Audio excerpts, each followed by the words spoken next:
بالله من الشيطان الرجيم بسم الله الرحمن الرحيم السلام عليكم ورحمة الله وبركاته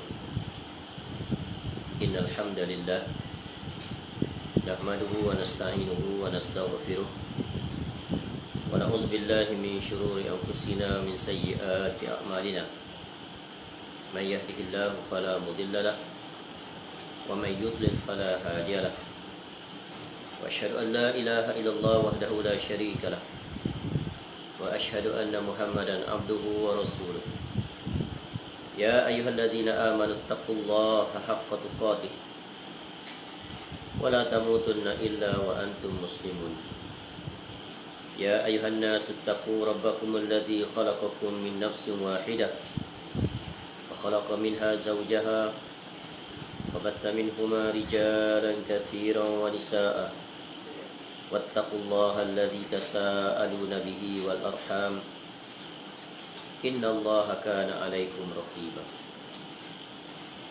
يا أيها الذين آمنوا اتقوا الله وقولوا قولا سديدا يصلح لكم أعمالكم ويغفر لكم ذنوبكم ومن يطع الله ورسوله فقد فاز فوزا عظيما أما بعد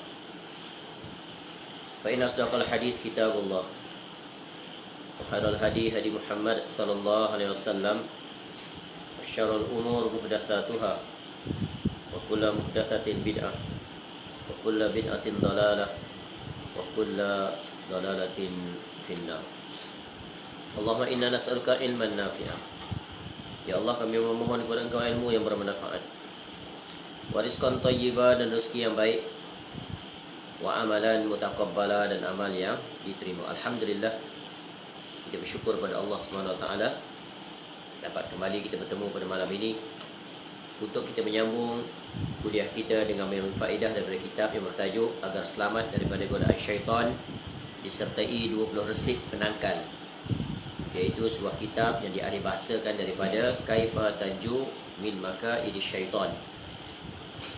InsyaAllah kita lanjutkan, iaitu pada bahagian yang kedua di bawah tajuk besarnya bagaimana agar selamat daripada godaan syaitan dan tipu dayanya, iaitu perbahasan yang kedua daripada dua perbahasan di dalam kitab kecil ini yang sungguh besar sekali faedahnya, iaitu penjelasan bagaimana agar kita selamat daripada tipu daya syaitan, yang mana kita telah mempelajari pada bab yang pertama, iaitu 16 jalan bagaimana syaitan yang membuat tipu daya dan perangkap-perangkapnya.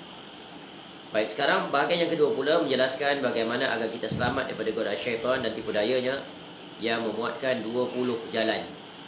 Dan semalam kita berhenti pada jalan yang ke 8 pada buku surat 73. InsyaAllah pada malam ini kita akan sambung, iaitu pada cara atau jalan yang ke 9, pada muka surat 75. Jalan yang ke-9 untuk kita selamat daripada tipu daya syaitan, dengan itu kita berjalan di atas aturan dan syariat yang telah ditetapkan oleh Allah Ta'ala, iaitu dengan membaca Al-Quranul Karim. Membaca Al-Quranul Karim termasuk zikir yang paling agung, yang menyebabkan syaitan menjauh dan pembacanya dipelihara dari syaitan. Daripada siapa? Daripada gangguan dan tipu daya syaitan.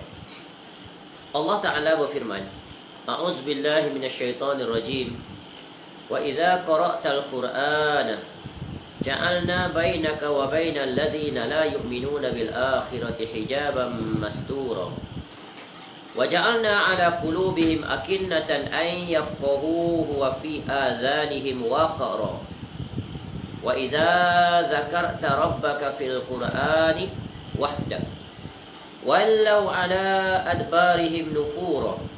Dan apabila kamu membaca Al-Quran, niscaya kami adakan antara kamu dan orang-orang yang tidak beriman kepada kehidupan akhirat suatu dinding yang tertutup, dan kami adakan tutupan di atas hati mereka dan sumbatan di telinga mereka agar mereka tidak dapat memahaminya. Dan apabila kamu menyebut Rabbmu sahaja dalam Al-Quran, niscaya mereka berpaling ke belakang kerana sangat bencinya. Surah Al-Isra ayat 45 hingga 46. Rasulullah SAW bersabda, La taj'alu buyutakum maqabir. Inna syaitana yanfiru minal baitil ladzi tuqra'u fihi suratul Baqarah. Janganlah kamu menjadikan rumah-rumah kamu sebagai kuburan.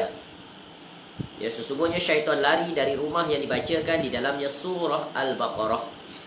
Baik, ini adalah dua dalil yang dipaparkan, satu daripada Al-Quranul Karim dan satu daripada hadis Nabi SAW yang menjelaskan tentang hal yang berkaitan dengan Al-Quran. Dan kita sungguh Allah telah muliakan kita dengan Al-Quranul Karim. Dan Al-Quranul Karim mengungguli semua kitab-kitab samawi yang sebelum Al-Quranul Karim. Sebagaimana sabda Nabi SAW,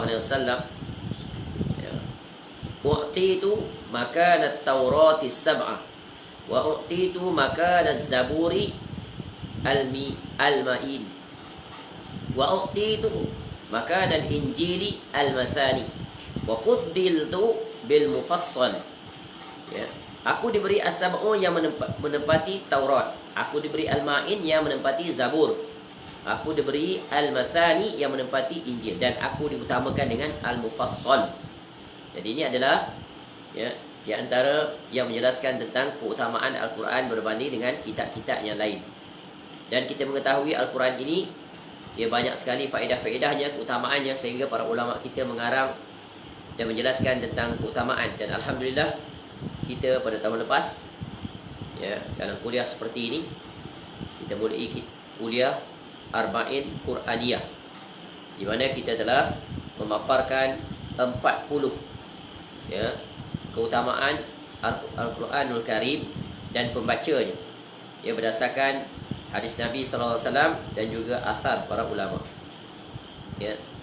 Dan ada ulama juga mengarang menghimpunkan hadis-hadis, juga mengarang kitab-kitab yang menjelaskan tentang keutamaan dan pahala besar membaca Al-Quranul Karim.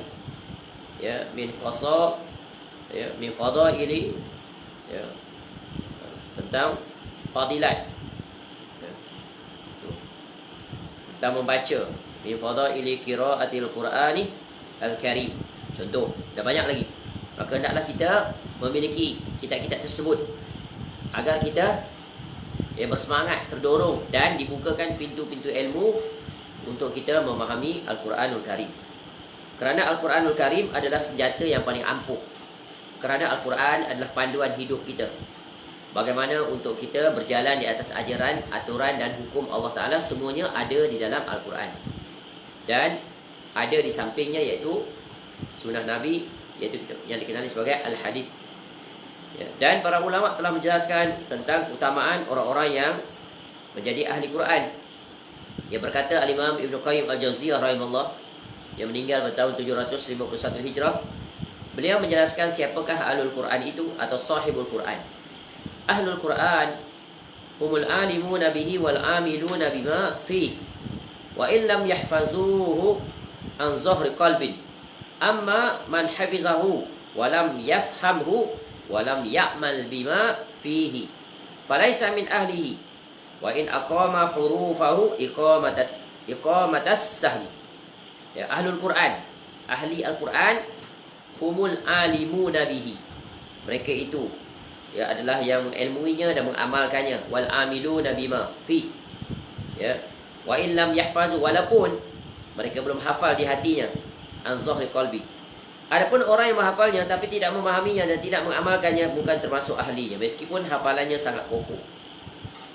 Kerana Al-Quran itu sempurnanya diambil manfaat oleh yang membacanya adalah dengan memahami maknanya dan mengamalkannya. Itulah dinamakan Ahlul Quran. Maka jika dia hanya menghafal, tidak mengetahui apa yang dihafalnya, walaupun seluruh Al-Quran itu dihafalnya, dia tidak dipanggil sebagai Ahlul Quran. Kenapa? Kerana dia tidak menunaikan hak-hak Al-Quran secara sempurna.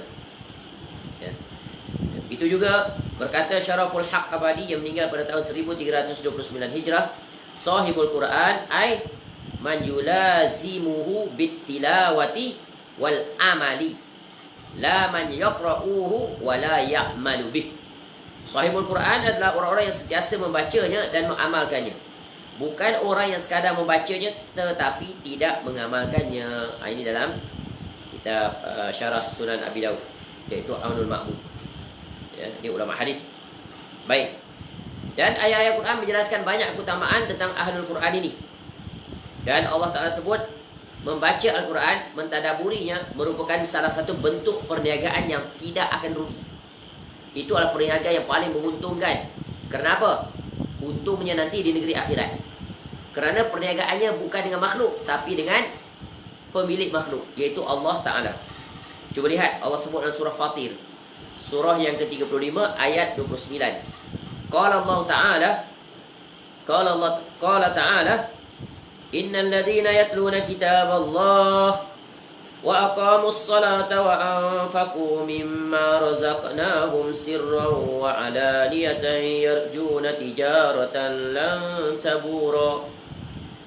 Allah Ta'ala berfirman, sesungguhnya orang-orang yang membaca kitab Allah, menegakkan solat, menginfakkan sebahagian harta yang telah kami berikan kepada mereka, baik secara terang-terangan ataupun sembunyi-sembunyi. Ya, wa anfaqu mimma razaqnahum sirran, terang-terangan, wa alaniyah, ya, ataupun sembunyi-sembunyi, tak tahu oleh siapa pun. Ya. Maka apa akibatnya? Ya. Yarjuna tijaratan lan tabura. Berarti mereka menghendaki perniagaan yang tidak akan pernah rugi. Jadi satu-satunya perniagaan yang tak akan rugi, ya, diungguli dengan mula-mula membaca kitab Allah. Kemudian diikuti dengan, ya, orang yang menginfakkan sebahagian harta yang Allah kurniakan kepada mereka. Tu, yang menegakkan solat. Jadi membaca Al-Quran adalah, ya, suatu perkara yang besar. Dia adalah zikir yang paling agung, kerana dia adalah kalamullah. Ya, kerana Al-Quran itu dia adalah penyembuh bagi yang membacanya dan juga yang mendengarnya. Ya, sebagaimana Allah Ta'ala berfirman, Qala Ta'ala, Ya ayuhan nas, qad ja'atkum mau'izatun min rabbikum wa shifaa'un lima fis suduri wa hudan wa rahmatun lil mu'minin. Wahai manusia, sungguh telah datang kepada kamu mau'izah daripada Rabb kamu, ya, wa shifaa'un lima fis sudur, penyembuh apa yang ada di dalam dada. Di dada ada apa? Hati. Kalau hati sakit, bagaimana nak sembuhkan dia? Dengan Al-Quranul Karim. Ya, bukan hanya menyembuh apa yang ada di dada, dan dia sebagai petunjuk. Wa hudan wa rahmatul lil mu'minin, serta rahmat bagi orang yang beriman. Jadi Al-Quran itu padanya ada berapa? Mau'izah, petunjuk, dan rahmat. Maka apa lagi yang kita inginkan?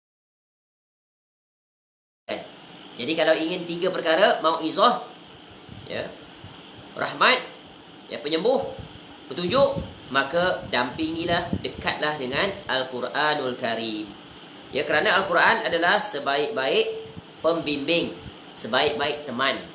Sebagaimana sabda Nabi SAW, Al-Quranu syafi'un musyaffa' wa mahillun musaddaq. Man ja'alahu amamahu qadahu ilal jannah wa man ja'alahu khalfahu saqahu ilan nar. Al-Quran adalah pemberi syafaat yang diterima syafaatnya dan pembela yang kuat hujahnya. Barang siapa yang menempatkannya di depannya akan membimbingnya ke syurga, dan barang siapa menempatkannya di belakangnya akan mengiringnya ke neraka. Dan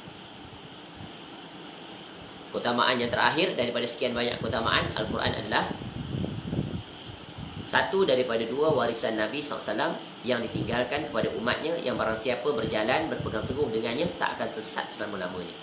Kerana apa? Hidup ini berada di dua pilihan, di dua persimpangan. Satu berada di kesesatan, satu berada di hidayah. Pilih yang mana satu. Ya, jalan untuk selamat, dan seseorang itu dapat membuat pilihan yang tepat, berjalan di atas jalan yang benar, iaitu di atas al-hidayah, as-sirat al-mustaqim. Ya, sebagaimana sabda Nabi SAW, Ya ayuhan nas, inni qad taraktu fikum ma ini i'tasamtum bih falan tadillu abada kitaballahi wa sunnata nabiyhi sallallahu alaihi wasallam. Ya. Wahai manusia, sesungguhnya aku telah tinggalkan kamu ni, di tengah-tengah kamu ni, apa yang jika kamu berpegang teguh padanya, tidak akan tersesat selamanya. Yaitu kitabullah, yakni Al-Quranul Karim, dan sunnah Nabi-Nya sallallahu alaihi wasallam. Jadi ini adalah dua pesanan yang penting. Dua pesanan besar. Barang siapa yang berpegang padanya, dia akan selamat. Barang siapa yang berpaling daripadanya, maka dia akan tersesat. Jadi yang membezakan seseorang itu berada di atas hidayah atau di atas kesesatan, iaitu sejauh mana dia memberikan khidmatnya yang terbaik kepada kedua sumber ini, iaitu Al-Quran dan As-Sunnah. Jadi ini adalah, ya, barang siapa yang berjalan di atasnya, maka dia akan selamat. Dan syaitan tidak akan dapat menipunya, kerana dia akan berada di atas jalan Al-Hidayah. Bagaimana seorang akan selamat kalau dia tidak membaca Al-Quran? Bagaimana seorang yang akan selamat kalau dia tidak memahami apa yang ada di dalam Al-Quran? Bagaimana seorang itu akan selamat kalau dia tidak melaksanakan apa yang ada di dalam Al-Quran? Jadi punca utama kenapa manusia berada di atas jalan kesesatan, kerana mereka tidak menunaikan perkara-perkara tadi. Sebab itu kewajipan seorang Muslim menunaikan hak Al-Quran, yang mana kita telah sebutkan sebelum ini, ada 6 hak. Sebahagian besarnya adalah kewajipan, dan sebahagian selebihnya adalah, ya, iaitu fardu kifayah. Apa fardu ain dia? Yang pertama, iaitu wajib mengimani bahawa Al-Quranul Karim adalah kalam Allah. Itu secara ringkas. Yang kedua, hendaklah dia membacanya, ya, dengan benar. Warattilil Qur'ana tartila. Berusaha untuk dia membaca, ya. Yang ketiga adalah iaitu memahaminya. Yang keempat adalah mentadaburinya, ya. Yang kelima adalah mengamalkannya. Yang keenam adalah mendakwahi, mengajak manusia kepadanya. Ad-da'watu ilaih. Khairukum man ta'allama al-Quran wa 'allama. Sebaik-baik kamu adalah yang belajar dan mengajar Al-Quran. Dan yang ketujuh adalah mempertahankan kemuliaan, kemurnian, keaslian, meletakkan Al-Quran di tempatnya yang sepatutnya. Maka inilah 7 hal yang hendaklah ditegakkan pada setiap peribadi Muslim. Maka dengan itu dia selamat daripada segala serangan, ya, syaitan dan bala tenteranya. Jadi hendaklah kita hidup dengan Al-Quranul Karim, mengatur kita, ya, menjadi panduan kepada kita, memandu, as our guidance, guide us to the right path, ya, consistently on this straight path. Baik, kembali. Dan di sini satu hadis ini sangat besar faedahnya yang didatangkan di sini, di mana disebut la taj'alu buyutakum maqabir inna syaitana yanfiru minal baitil ladzi tuqra'u fi suratul Baqarah. Jangan kamu menjadikan rumah-rumah kamu sebagai kuburan. Ya, Nabi SAW buat perumpamaan, permisalan. Ya, kerana apa? Kuburan. Jadi mafhum mukhalafah daripada hadis ini adalah kuburan bukan tempat dibaca Al-Quran padanya. Kan kita lihat banyak masyarakat kita pergi kubur baca Quran. Nampak tak? Jadi hadis ini membantah perbuatan mereka. Ya, sehingga Nabi SAW memperumpamakan rumah kamu sebagai kuburan. Kerana apa? Di kuburan, dia bukan tempat untuk baca Quran. Di kuburan tempat untuk kita menziarahi, mendoakan kepada orang yang berada di alam barzakh tersebut, dan kita mengambil faedah tentang bagaimana untuk melembutkan hati, mengingati mati, mengingati hari pertemuan kita dengan Allah. Itulah yang sepatutnya, sunnah yang sebenarnya, yang wajib dilakukan dan ditegakkan di kuburan. Bukan pergi ke kuburan, bersila bentang tika, baca Quran 30 juzuk. Bukan di situ tempatnya. Quran itu adalah, ya, untuk orang hidup, bukan untuk orang mati, ya. Jadi jangan jadikan kuburan itu sebagai, ya, jangan jadi rumah sebagai kuburan. Kuburan ni faedahnya apa? Kuburan tu jadikan dia sebagai tempat kita mengambil ibrah. Ya, kuburan ini graveyard. Ya, the graveyard is a silent place. Ya, is a silent place with a loud message. Faham? Itu sepatutnya. Ya, the last place on earth without human noise. Itulah dia kuburan. Itu baru tempat meletakkan di posisi yang benar. Ya, the last place on earth without human noise. The most quiet, the most silent place. with a loud message. Masya Allah. Bagus perkataan ni, perkataan hikmah. Dia kata apa? Kuburan ada tempat yang paling sunyi, paling sepi, tetapi dengan message, iaitu peringatan yang paling jelas. Apa dia? Dia tempat yang paling sunyi, betul kan? Tapi message-nya sangat jelas, memberikan peringatan pada orang yang hidup. Sebelum kamu sampai ke sini, pastikan kamu buat persiapan sebaik mungkin. Ya, sebab alam ini adalah alam yang paling mengkhawatirkan, yang paling menakutkan, kerana dia adalah alam yang gelap. Sehingga Uthman radhiyallahu an mengalir air matanya sehingga membasahi janggutnya. Kenapa? Mengenangkan tentang betapa azab kubur itu, sehingga jika tidak ada orang yang lepas daripada azab kubur, himpitan kubur itu, tentulah Sa'ad bin Mu'az radhiyallahu an yang akan terbebas daripadanya. Sehingga anak kecil pun tak akan terlepas. Nampak? Jadi ini pelajaran sampingan, kerana hadis ini memberikan faedah sampingan di samping penegasan jadikan Al-Quran adalah bacaan di rumah kita. Bagaimana nak jadikan rumah kita ini hidup dengan Al-Quran? Kerana bila rumah itu hidup dengan Al-Quran, maka akan matilah perkara-perkara yang berlawanan dengannya. Bila Al-Quran tidak hidup di dalam rumah, maka rumah akan disibukkan, dipisingkan, noise-nya very noisy, dengan apa? Hiburan, lagu-lagu, cerita-cerita, TV di ruang tamu dipasang continuously right before maghrib until midnight. Lepas satu-satu, maka terpinggir dan tergeserlah Al-Quran. Maka syaitan pun sangat bersukaria, bergembira, kerana rumah itu dilalaikan daripada dibesarkan Allah Ta'ala kalamnya, tetapi dibesarkan kalam syaitan menerusi hiburan-hiburan. Nampak tak? Jadi sebab itu di antara fitnah yang besar zaman ini adalah television. Nak bebas daripada television ni bukan perkara yang mudah, kecuali orang-orang yang diberikan kemanisan iman dengan Al-Quranul Karim. Selamat kalau rumah tidak ada TV. Sekarang lebih tak selamat lagi dengan ada handphone. Masya Allah.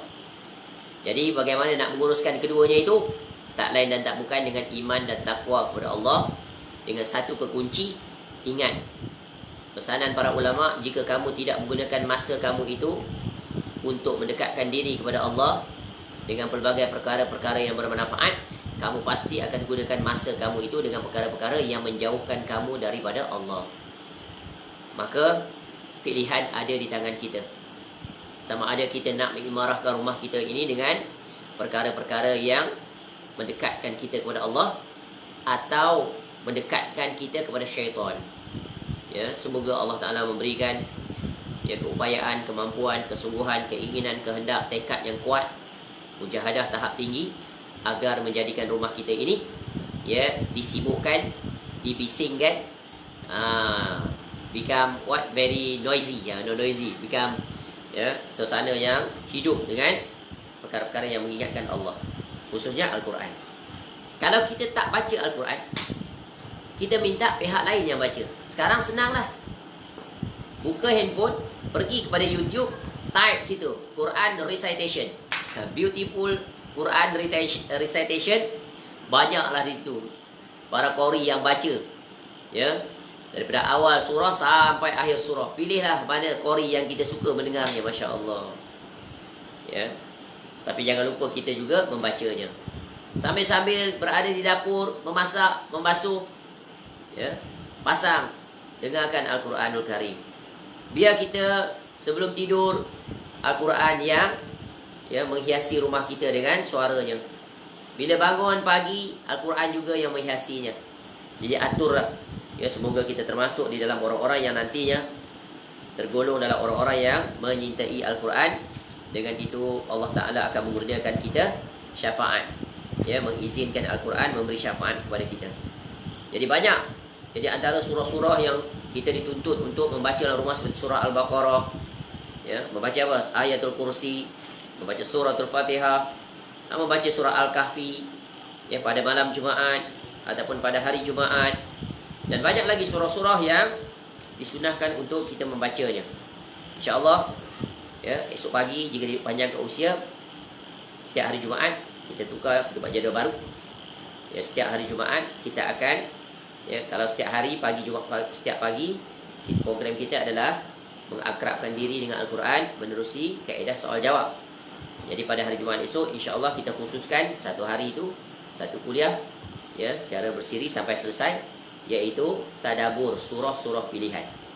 Dan insya-Allah pagi Jumaat besok kita akan tadabbur suratul Kahfi sebagai permulaan. Baik.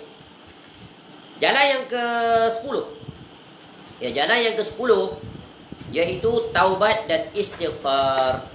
Ya, taubat dan istighfar. Ini adalah pemungkas, pemukul, knockout untuk syaitan. Ya.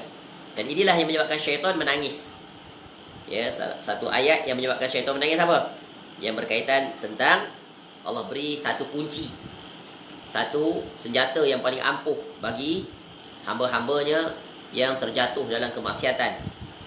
Ya, sama ada kemaksiatannya itu jarang diperbuat atau dia memang bergelumang dengan maksiat sepanjang usianya, namun Allah bagi pintu keluar untuk dia selamat, iaitu sebagaimana yang telah kita sebut sebelum ini pada ayat surah Al-Imran ayat 135 dan juga surah Az-Zumar, ya, surah Az-Zumar ayat 56. Jadi ini adalah dua surah, ayat yang ke-53. Dua surah yang memberikan pengharapan yang memberikan keuntungan bagi pelaku-pelaku dosa. Kita ini tak ada seorang pun yang di antara kita yang tidak pernah terjatuh ke dalam dosa dan maksiat. Kerana sifat manusia itu adalah dia adalah al-insan nasiya, dia pelupa. Walaupun diberikan peringatan, dia tetap lupa dan dia terlanjur. Jadi khususnya bagi kita ini yang banyak dosa, sejak muda banyak dosa, dia banyak melanggar pelanggaran, tidak menunaikan perintah-perintah, ya, dan banyak juga melakukan kezoliman sesama manusia dan seumpamanya, Allah beri khabar gembira. Satu, yaitu dalam surah tadi. Ya, itu surah apa tadi? Ya. Walladzina idza fa'alu, itu surah Al-Imran. Saudara Rahman baca. Walladzina idza fa'alu fahishatan. Cuba buat sikit. Walladzina idza fa'alu fahishatan aw zalamu anfusahum dzakarullah fastaghfaru lidhunubihim wa man yaghfiru adh-dhunub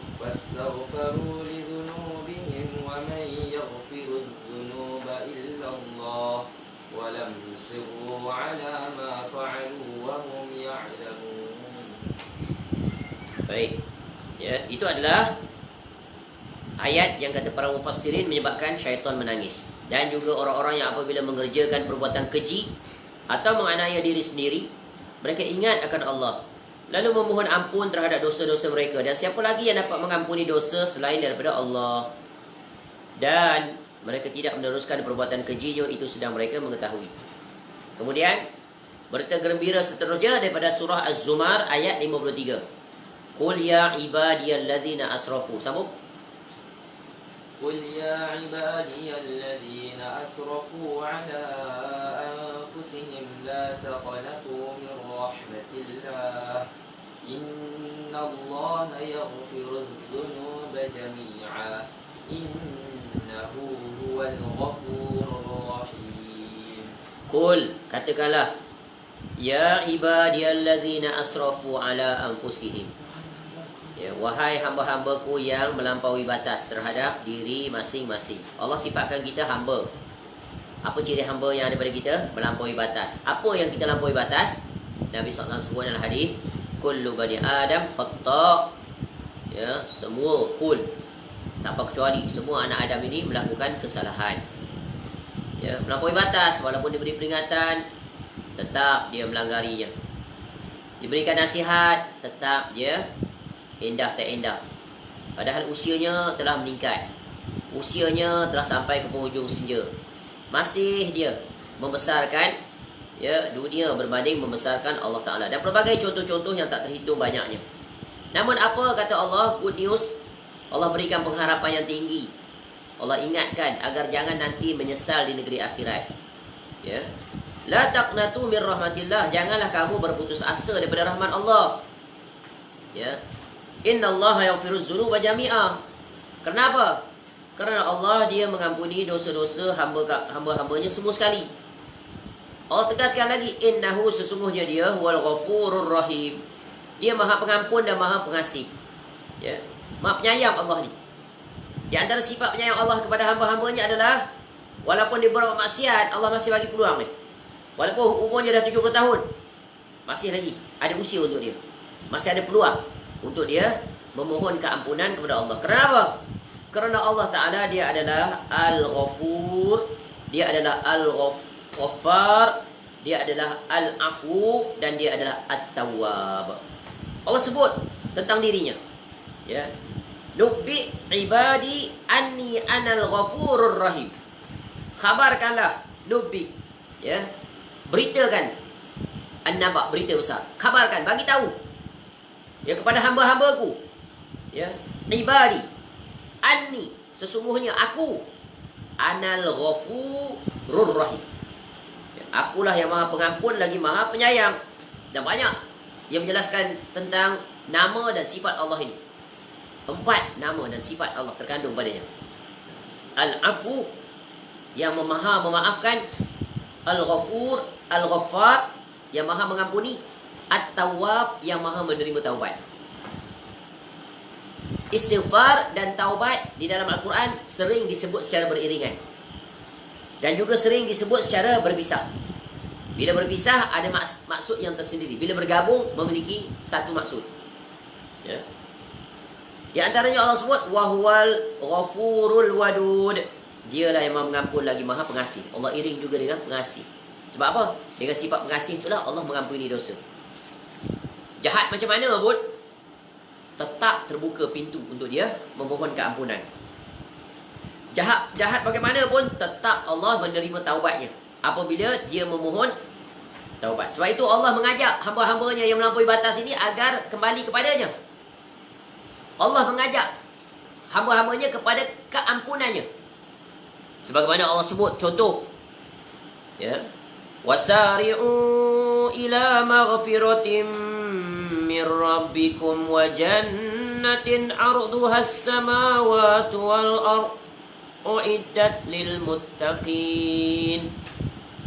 Dan bersegeralah kamu kepada ampunan dari Rabbmu dan kepada syurga yang luasnya seluas langit dan bumi yang disediakan untuk orang-orang yang bertakwa. Surah Al-Imran ayat 133. Tengok. Wasari'u, bersegera. Ya. Bersegera ke mana? Ya. Bersegera tu maknanya cepat. Jangan bertangguh, bersegera. Ya. Don't waste your time. Don't wait and see. Just act now. Just do it. Jangan bertangguh istilahnya. Kerana apa? Kenapa jangan bertangguh? Kerana kita tidak tahu bila kita akan mati. Ya, sebagaimana yang sering kita sebut, mati itu rahsia daripada Allah Ta'ala. Allah simpan. Bila, bagaimana, di mana, 3 in 1. We never knows. Until the time come. Kita takkan tahu bila, kecuali bila sampai masanya. At that time, penyesalan sudah tidak berguna. Jadi Allah ingatkan kita dalam ayat Al-Quran. Sebab itu, tadi, jalan untuk selamat daripada tipu daya syaitan, ya, khusus untuk orang yang panjang angan-angan. Dia rasa dia panjang umur, sihat ni. Dia muda lagi ni. Ya. Tiba-tiba sampai ajalnya. Ya. Dan manusia telah dikhabarkan oleh Allah Ta'ala sendiri dalam Quran, bila sampai ajal, tak dicepatkan sesaat, tak dilewatkan sesaat. Ketika itu menyesal sudah tiada berguna. Sebagaimana Fir'aun. Sampai terbuka hijab baginya, malaikat maut dah datang. Ya, ruhnya sampai ke kerongkongan. Ketika itu aku telah beriman dengan, dia kata, aku beriman dengan Tuhannya Musa. Tapi ketika itu Allah sudah tidak menerimanya. It's too late already. You already given very huge chance for you to repent, to ask Allah forgiveness, and yet you waste that opportunity. Dia faham? Allah dah bagi masa kamu yang panjang, luas, lapang, tapi kamu sia-siakan. Sebab tu Allah sebut dalam Quran, wasari'u, bersegera.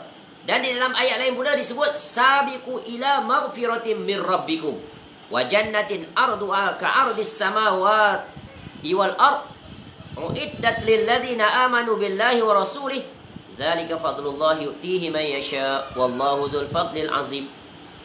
Ya, bersegera berlomba-lomba. Tadi bersegera. Ya, sekarang berlomba-lomba. Maknanya apa? Macam ibarat pertandingan tu. Dalam berlari kita nak nombor 1. Be the first. Ya, be in front of your competitor. Be number 1. Aim for number 1. Nampak? Bersegera. Sebab itulah Allah ajar kita sentiasa agar memohon keampunan. Nak tidur, mohon keampunan. Setiap lepas zikir, lepas solat, memohon keampunan. Ya, sentiasa istighfar sekurang-kurangnya 100 kali atau 70 kali atau sebanyak mana. Ya, sekurang-kurangnya dalam satu hari baca sayyidul istighfar sekali, lepas subuh sekali, sebelum asar atau dan sampai ke maghrib. Kenapa? Kita banyak dosa. Apatah lagi kita hidup di zaman sekarang, terlalu banyak dosa yang tak terhitung. Dosa mata, dosa tangan, dosa kaki, dosa mulut, ya. Dosa apa lagi? Ya, dosa hati, ya, dengki dan pelbagai lagi. Baik, di sini disebut dibukanya pintu taubat dari dosa-dosa merupakan pukulan telak dan penghinaan bagi syaitan. Pukulan maut ni, pukulan telak bahasa Indonesia. Ya, pukulan maut. Ya. Tu. Nak KO kan syaitan, ini dia. Iaitu dengan apa? Dengan taubat dan istighfar. Ya, Allah Ta'ala berfirman, Innal ladzina taqaw idza massahum ta'ifun minasy syaitan tazakkaru Innal ladzina taqaw idza massahum ta'ifun minasy syaitan tazakkaru fa idza hum mubsirun. Sesungguhnya orang-orang yang bertakwa, bila mereka ditimpa was-was dari syaitan, mereka ingat kepada Allah, maka ketika itu juga mereka melihat kesalahan-kesalahannya. Tu nampak? Was-was daripada syaitan. Jadi jangan diikut was-was syaitan itu. Ikut dia bawa ke mana. Ya.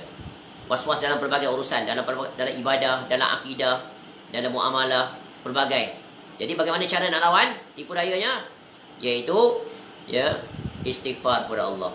Nabi SAW bersabda, Inna syaitan qala wa izzatika ya Rabbi la abrahu uwi ibadak madamat arwahuhum fi ajsadihim. Qala Rabb, ya, wa izzati wa jalali la azalu aghfiru lahum man istaghfaruni ma, ya, istaghfaruni. Syaitan berkata, demi kemuliaanmu wahai Rabbku, aku akan sentiasa menyesatkan para hamba-Mu selama roh mereka masih dalam jasad-jasad mereka.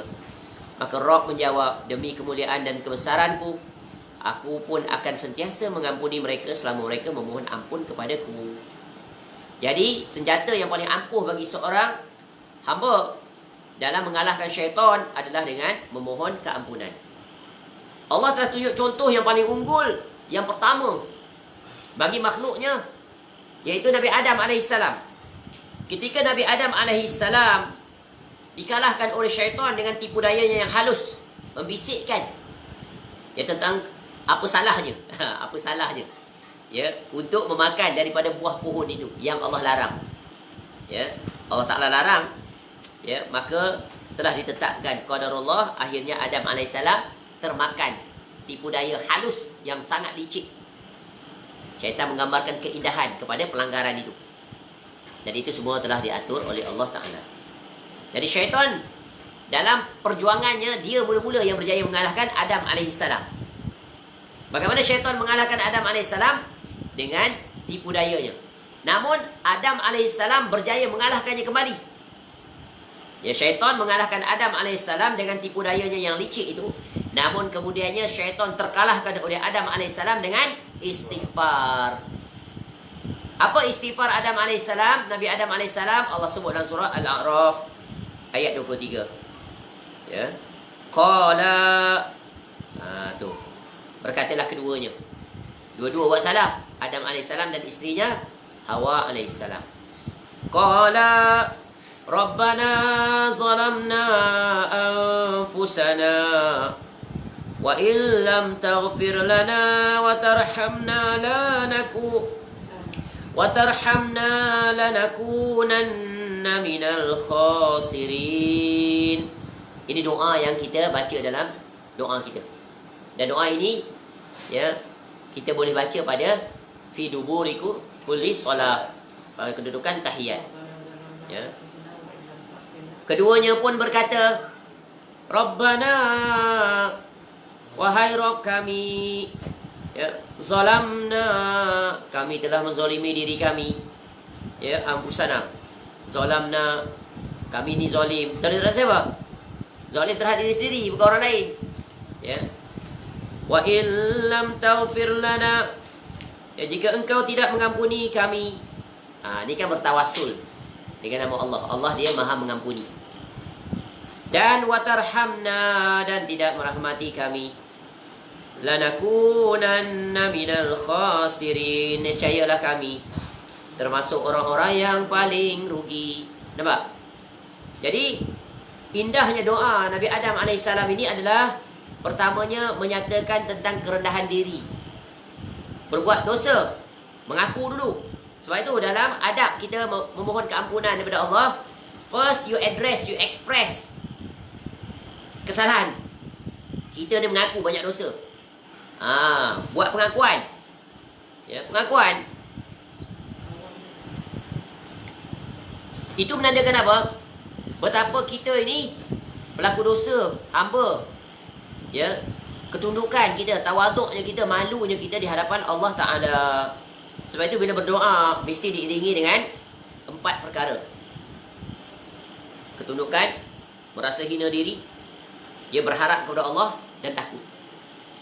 Disertai dengan suara yang bersederhana.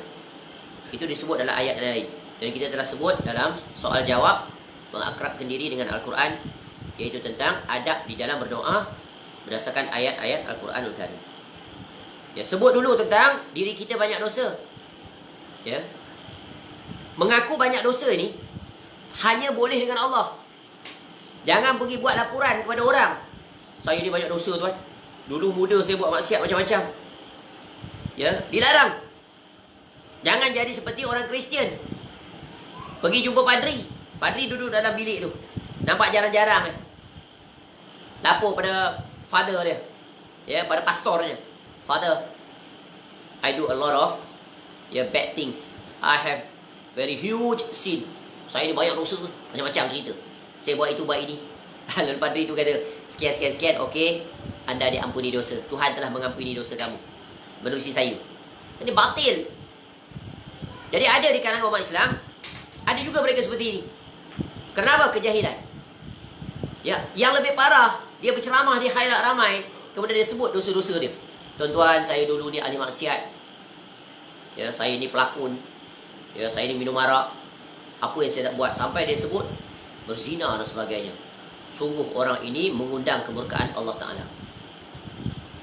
Dosa seseorang hendaklah ditutup rapat. Jangan dia dedahkan. Barang siapa yang mendedahkan dosanya di khairat ramai, maka Allah akan dedahkan dosanya di negeri akhirat. Ya. Kalau orang yang dedahkan dunia itu untuk dari mengajar orang lain, tak boleh, dia kena guna pihak ketiga. Jangan kata diri dia. Ya, kerana dia di antara dia dengan Allah, Allah telah memerintahkan dia tutup dosanya.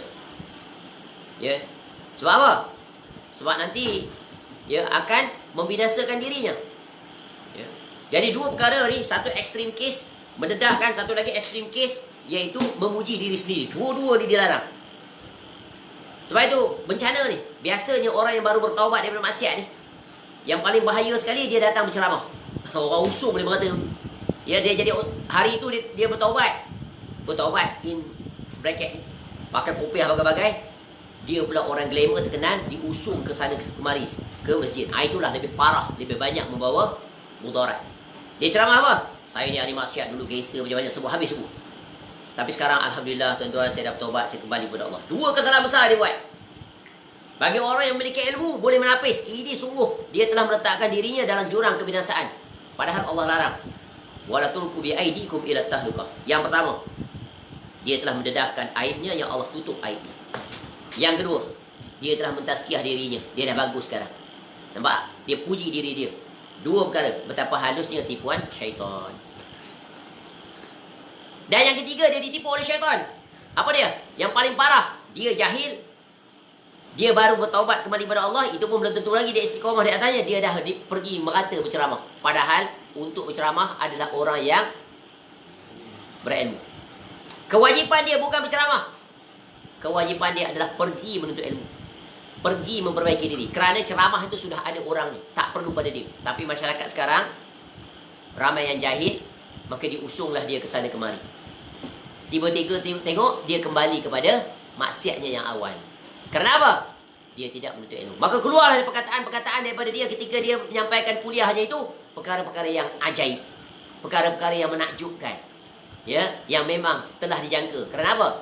Dia bukan ahlinya, tapi dia berbicara sesuatu yang di luar daripada kemampuannya. Dia telah membebani dirinya dengan sesuatu yang akan membinasakan dirinya. Wahai orang seperti ini, ya, setelah kamu bertaubat, menuntut ilmu. Baiki diri kamu dulu, sehingga sampai satu saatnya kamu telah memiliki kemampuan, barulah kamu kembali. Kerana apa? Berdakwah itu bukan kewajipan kamu. Kewajipan kamu adalah menuntut ilmu. Kerana kamu masih jahil. Boleh faham ni? Inilah yang banyak berlaku. Masyarakat berhusung masuk masjid bagai-bagai. Masya Allah. Menunjukkan apa? Betapa masyarakat masih jahil dalam jurusan ini. Maka betapa halusnya tipu daya syaitan. Tengok Nabi Adam AS mohon keampunan kepada Allah. Ya. Dan mengadu kepada Allah. Kalau Allah tak ampun, siapa yang akan dapat mengampuninya? Dan para Rasul-Rasul alaihissalam menunjukkan contoh yang sangat agung. Ya, semua Rasul-Rasul yang dikhabarkan dalam Quran menunjukkan contoh bagaimana mereka memohon keampunan kepada Allah. Padahal mereka adalah maksum. Tapi pada mereka, walaupun benda kecil, walaupun itu bukan dosa, mereka menganggap itu sangat besar. Sebab itu para sahabat Nabi SAW mengatakan, pada ketika waktu kami ini perkara kecil, kami anggap dia besar pada kami. Tapi akan sampai zamannya, perkara besar dianggap kecil di kalangan manusia. Berbuat dosa rasa tak apa-apa, rasa kecil. Tengok Nabi Nuh AS bagaimana, ya, memohon ampun kepada Allah Ta'ala. Rabbighfirli wa liwalidayya wa liman dakhala baitiya mu'minan wa lil mu'minina wal mu'minat wa la tazidiz zalimina illa tabara. Doa Nabi Nuh AS. Ya, dalam surah Nuh ayat 28. Ya Rabbku, ampunilah aku, ibu bapaku, orang-orang yang masuk ke rumahku dengan beriman, dan semua orang yang beriman, laki-laki dan perempuan. Dan janganlah engkau tambahkan bagi orang yang zalim itu selain kebinasaan. Begitu juga Nabi Ibrahim AS berdoa kepada Allah Ta'ala, Rabbana ighfirli wa liwalidayya wa lil mu'minina yawma yaqumul hisab. Ya Rabb, kami ampunilah aku dan kedua ibu bapaku dan sekalian orang-orang mukmin pada hari terjadinya hari hisab, hari kiamat. Tapi doa Nabi Ibrahim AS untuk ayahnya dilarang, ditegah oleh Allah kemudiannya. Kenapa? Ayahnya berstatus apa? Kafir. Tak ikut Nabi Ibrahim AS. Tengok, Allah bagi contoh Nabi Ibrahim AS, ayahnya tidak menyahut seruan dakwahnya, mati di atas kekafiran. Nabi Nuh AS, Allah tunjukkan contoh isterinya dan anak lelakinya, salah satu daripada 3 anaknya juga tidak beriman, mati, ya, tenggelam, banjir besar. Begitu juga Rasul yang lain diberikan contoh. Nabi Lut AS, isterinya juga, ya, engkar, enggan, dia kufur terhadap ajaran Nabi Lut AS. Padahal dia adalah Rasul. Sebab itu kita dah sebut dalam akrab dengan Al-Quran, 2 orang Rasul yang isterinya adalah, ya, termasuk dalam golongan orang yang dimurkai oleh Allah, iaitu isteri Nabi Nuh AS, isteri Nabi Lut AS. 2 orang yang soleh, yang terbaik di antara para Rasul di atas muka bumi. Ya. Baik. Begitu juga Nabi Musa AS dan Nabi Harun AS juga memohon kepada Allah pengampunan. Qala Rabbi inni zalamtu nafsi faghfirli faghfaralah innahu huwal ghafurur rahim. Ya, begitu juga anak-anak Nabi Yaqub AS juga memohon ampun kepada Allah. Kisah yang sangat terkenal dalam surah apa? Yusuf. Qalu ya abana astaghfir lana dhunubana inna kunna khatiin. Qala sawfa astaghfiru lakum rabbi innahu huwal ghafurur rahim. Tuh, minta ampun. Ya, mereka berkata, wahai ayah kami, mohonlah ampun bagi kami terhadap dosa-dosa kami. Sesungguhnya kami adalah orang yang bersalah, yakni berdosa. Yakub pun berkata, aku akan memohonkan ampun bagimu kepada Rabbku. Sesungguhnya dialah yang Maha Pengampun lagi Maha Penyayang. Tengok, anak-anaknya akhirnya menyesali perbuatan mereka. Betul kan? Apa komplot yang dia tak buat? Yang pertama, komplot terhadap, ya, komplot utama mereka terhadap Nabi Yusuf AS. Ya, Masya Allah, pengajaran yang sangat agung. Jadi bagaimana how to manage ya family conflict. Ayah yang diuji dengan anak-anak. Sampai buta ayahnya. Dipisahkan dengan anaknya puluhan tahun. Ya, anaknya yang disayangi. Bukan anak lain tak sayang, sayang semuanya. Tapi ada di antara anak itu yang dia sayang. Sebab apa? Dia tu paling kecil berbanding dengan ayat yang lain, maka diberi perhatian. Masya Allah. Begitu juga Nabi Daud alaihissalam memohon keampunan Nabi Sulaiman alaihissalam. Ya, siapa Nabi Daud alaihissalam? Ayah kepada Nabi Sulaiman alaihissalam. Dua orang Rasul yang diberikan pemerintahan. Dua orang yang diberikan keistimewaan yang tersendiri. Ya. Tuh. Bagaimana doa Nabi Sulaiman alaihissalam? Qala rabbi ighfirli wa habli mulkan la yanbaghi li ahadin min ba'di innaka antal wahhab. Ya, dia berkata, ya Rabbku, ampunilah aku dan anugerahkanlah kepadaku kerjaan yang tidak dimiliki oleh seorang pun sesudahku. Spesifik, minta khas untuknya saja. Inilah keistimewaan Nabi Sulaiman alaihissalam, memberi kerjaan langit, kerjaan bumi.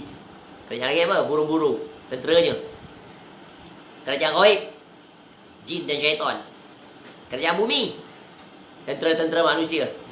Sampai semut-semut pun difahami bahasanya oleh Nabi Sulaiman alaihissalam. Yang kemudian disebut tentang nama Allah yang Maha Agung, iaitu Al-Wahhab, yang Maha Pemberi. Salah satu daripada nama-nama Allah. Begitu juga Zunnun, Nabi Yunus alaihissalam. Ya, ini doa yang sangat terkenal yang kita digalakkan untuk membacanya, iaitu La ilaha illa anta subhanaka inni kuntu minaz zalimin. Minta ampun. Ya, fanada fiz zulumat. Ya, jika berada dalam perut ikan, menyeru. Sangat gelap berada dalam ikan. Jadi tak boleh dilogikkan. Dia kira kapal selam pertama di atas muka bumi yang ada penghuninya, iaitu ikan. Mukjizat. Allah Maha berbuat apa saja. Fa'alul lima yurid. Nampak? Ditelan oleh ikan. Ikan nun. Dipanggil ikan nun atau ikan paus. Gelap dalamnya, tak mati. Jadi ibaratnya kapal selam sekarang ada oksigen dalam tu. Ya. Lalu Allah ilhamkan pada Nabi Yunus alaihissalam baca, menyeru kepada Allah dalam keadaan yang sangat gelap, ya, bahawa tidak ada ilah yang berhak diibadahi dengan benar melainkan Engkau, ya Allah. Subhanaka inni kuntu minaz zalimin. Maha suci Engkau, sesungguhnya aku termasuk orang yang zalim. Tengok ni, Rasul pun akur, tunduk, padahal mereka adalah Rasul pilihan Allah, manusia yang terbaik di atas muka bumi. Tengok Nabi SAW bagaimana? Penghulu segenap makhluk, penghulu seluruh Rasul-Rasul alaihimussalatu wassalam. Nabi SAW pun minta ampun pada Allah. Ya, berapa kali Nabi SAW ajar kita? 70 kali ataupun 100 kali. Ya. Banyak Nabi SAW mengajarkan kita doa-doa. Ya. Contoh Al-Quran sebut dalam surah Muhammad ayat 19. Baca surah Muhammad. Fa'lam annahu la ilaha illallah wastaghfir li zambik.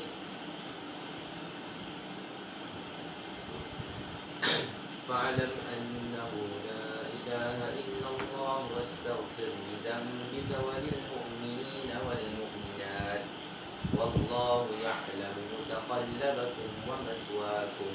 Maka ketahuilah bahawa sesungguhnya tidak ada Tuhan yang hak melainkan Allah, dan mohonlah ampunan bagi dosamu dan bagi dosa orang-orang mukmin, laki-laki dan perempuan, dan Allah mengetahui tempat kamu berusaha dan tempat kamu tinggal. Di dalam surah apa? Surah Muhammad, Nabi kita sallallahu alaihi wasallam. Ya. Jadi Allah mengajar kita, mengajar Nabi SAW. Allah menegur Nabi SAW dalam beberapa keadaan, ya, tentang apa yang dilakukan oleh Nabi SAW. Contoh dalam kisah Ummi Maktum radhiyallahu an. Ya. Cuba tengok dalam surah At-Tahrim ayat yang pertama. Ya ayyuhan nabiyyu lima tuharrimu ma ahallallahu lak tabtaghi mardata azwajik wallahu ghafurur rahim. Hai Nabi, ya, Allah tegur Nabi SAW. Mengapa kamu mengharamkan apa yang Allah menghalalkannya bagimu? Kamu mencari kesenangan hati isteri-isteri kamu, dan Allah Maha Pengampun lagi Maha Penyayang. Dan adab yang agung yang Allah ajar kepada kita, iaitu sentiasa memohon keampunan, bukan hanya untuk diri kita tetapi untuk seluruh kaum muslimin. Yaitu bagaimana firman Allah tentang keadaan orang-orang muhajirin. Ya, ini sebagaimana yang dirojehkan oleh Ibnu Jarir At-Tabari dalam tafsirnya ketika menafsirkan ayat وَالَّذِينَ جَاءُوا مِنْ بَعْدِهِمْ يَقُولُونَ رَبَّنَا اغْفِرْ لَنَا وَلِإِخْوَانِنَا الَّذِينَ سَبَقُونَا بِالْإِيمَانِ وَلَا تَجْعَلْ فِي قُلُوبِنَا غِلًّا لِلَّذِينَ آمَنُوا رَبَّنَا إِنَّكَ رَءُوفٌ رَحِيمٌ. Dan orang-orang yang datang sesudah mereka, siapa? Muhajirin dan Ansar. Mereka berdoa, Ya Rabb kami, ampunilah kami dan saudara-saudara kami yang telah beriman lebih dulu dari kami. Dan janganlah engkau membiarkan kedengkian dalam hati kami terhadap orang-orang yang beriman.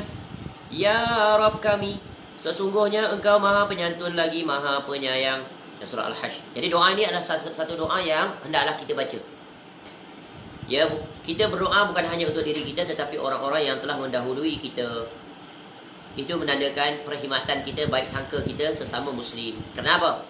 Di antara prinsip al-wala wal-bara, iaitu awsaqul iman, ya, iaitu al-hubbu fillah wal-bughdu fillah.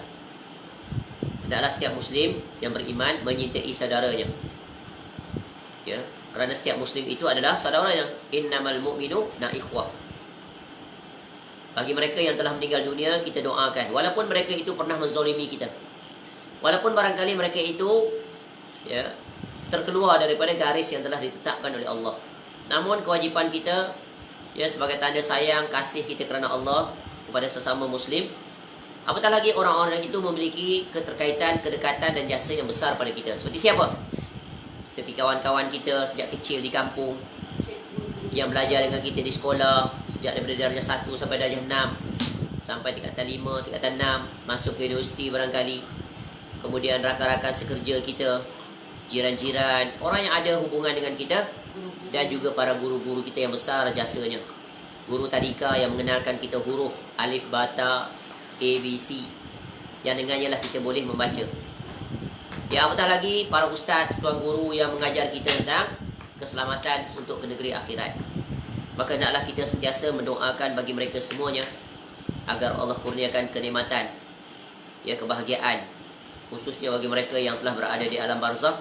Semoga Allah kurniakan mereka kenikmatan, ya, kenikmatan, nikmat menjadi salah satu daripada taman-taman syurga. Dan semoga Allah Ta'ala mempertemukan kita dengan mereka di negeri akhirat nanti di dalam syurga Firdaus. Ya, itulah dia kewajipan, tugas kita. Dan itu menunjukkan betapa mulianya seseorang itu ya di sisi Allah Ta'ala. Baik, ini di antara ya perkara yang dapat ya mengalahkan syaitan. Dan syaitan bab ini dia sangat terpukul. Ya, sebagaimana ianya telah dipukul, dikalahkan oleh seluruh para rasul-rasul alaihi wassalatu wassalam. Walaupun di awal pertandingan dia berjaya, yang penting berjaya itu diukur di awal ke di hujung? Di hujung. Dalam pertandingan dengan apa-apa pun di dunia ni, yang diukur kemenangannya bukan di awal, di hujung. Macam orang lari 100 meter atau 4 kali 100, ya, duduk belakang lari, ya, 50 meter lagi yang belakang untuk buat pecutan terakhir, dia nombor 1. Dia lah dia. Begitulah dia aturan kehidupan. Ya, kita barangkali kalah berkali-kali sejak daripada muda sampai sekarang, asyik dikalahkan oleh syaitan. But always remember, never give up. Turn setback to turn back. Yeah. You have to fight. Yeah. Fight to flight. Yeah. Be a winner. InsyaAllah Allah akan bagi jalan. Sebab Allah berjanjikan pada kita, walladzina jahadu fina lanahdiyannahum subulana. Sebab itu dalam kehidupan ini mesti ada keinginan, mesti ada tekad sungguh-sungguh, mesti ada kemahuan keras. Itulah dahsyatnya kemahuan. Sebab tu orang tua-tua kata apa? Di mana ada kemahuan, di situ ada jalan. Ya, di mana ada kemahuan, di situ pasti ada jalan. Hidup ini jangan datang ke alasan, cari jalan. Hidup ini jangan pandang pada masalah, pandang pada cabaran. Maka insya-Allah adalah jalan penyelesaian. Hidup ini jangan ya terkalahkan, diuji dengan satu masalah, seolah-olah ya tidak ada jalan keluar. Ingat, ya walaupun satu pintu ditutup bagi kita, sebenarnya banyak lagi pintu-pintu yang sedang menunggu untuk dibuka. Tugas kita buat apa? Cari kuncinya untuk dibuka. Dan Allah dah bagi kepada kita kuncinya. Banyak kunci. Ya, salah satu kuncinya apa tadi? Yaitu dengan bertaubat, istighfar kepada Allah Subhanahu wa taala. Jadi jadikan zikir ya astaghfirullah, astaghfirullah, astaghfirullah. Sebab itulah dia zikir yang sangat agung sesudah solat. Nabi SAW ajar kita setiap selesai solat istighfar. Apa istighfar yang diajar oleh Nabi SAW? Ringkas, pendek, jami' dan mani'. Astaghfirullah, astaghfirullah, astaghfirullah. Itu saja. Mesti diiringi dengan apa? Ni hati, hidup, nampak dosa banyak. Ya Allah, kalau Engkau tidak ampuni aku, siapa lagi yang dapat mengampuni dosaku? Maka apabila kita ucapkan begitu, maka Allah akan ampunkan dosa kita.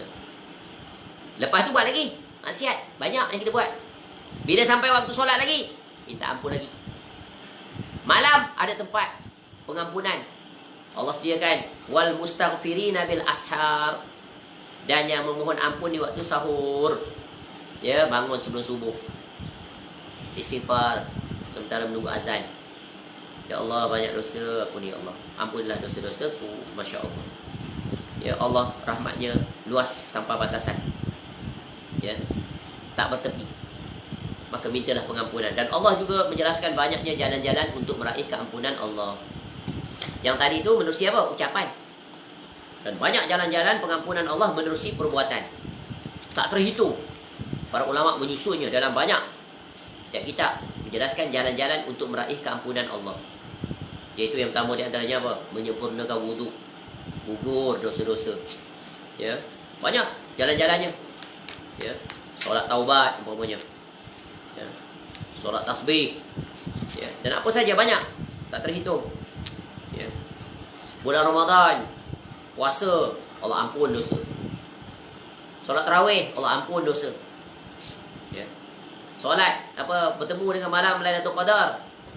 Ya, malam Al-Qadar, Allah ampun dosa. Diiringi pula dengan mohon doa. Tengok spesifik. Doa pada hari itu adalah, malam itu adalah pengampunan. Allahumma innaka afun tuhibbul afwa fa'fu anni. Semoga Allah memberi kita kurnia itu pada Ramadan yang telah berlalu. Ya, semoga kita istiqamah di atas ketaatan dan Allah sentiasa membuka pintu pengampunannya kepada kita kesemuanya. Maka masuklah pintu-pintu yang Allah telah buka bagi kita. Ya, maka dengan itu kita akan selamat daripada tipu daya syaitan. Dan di antara tipu daya syaitan ni, yang paling utama apa dia dalam bab ini? Dia melengah-lengahkan masa. Tak apalah, nanti dululah. Ya, jangan angkat tangan minta ampun kepada Allah. Buatlah dosa dulu. Tak apa. Tu. Dia memanjangkan angan-angan. Baik, itu saja. Semoga Allah Ta'ala mengampuni dosa-dosa kita, mematikan kita dalam keadaan dosa diampuni. Ya, bila seorang itu, sebab syarat nak masuk syurga mesti bebas daripada dosa. Sebab yang masuk dalam tu dah bersih. Ya, dah suci, disucikan daripada segala dosa. Semoga Allah Ta'ala mengampuni seluruh dosa-dosa kita, ya, dan menerima amal-amal kita, menghidupkan kita di atas iman dan sunnah, dan mematikan kita di atas iman dan sunnah. Allahumma ahyina wa amisna ala al-islam wa sunnah. Dan dengan itu, ya, kita dapat ditempatkan di dalam syurga Firdaus bersama dengan Nabi SAW, ma'al ladzina an'amta alaihim minan nabiyyin was-siddiqin wasyuhada'i was-salihin wa hasuna ulaika rafiqa. Wallahu a'lam. Subhanakallahumma wa bihamdika asyhadu an la ilaha illa anta astaghfiruka wa atubu ilaik. Wa sallallahu ala nabiyyina Muhammad wa ala alihi washabbihi wasallam. Wa akhiru da'wana anil hamdulillahi rabbil alamin. Assalamualaikum warahmatullahi wabarakatuh.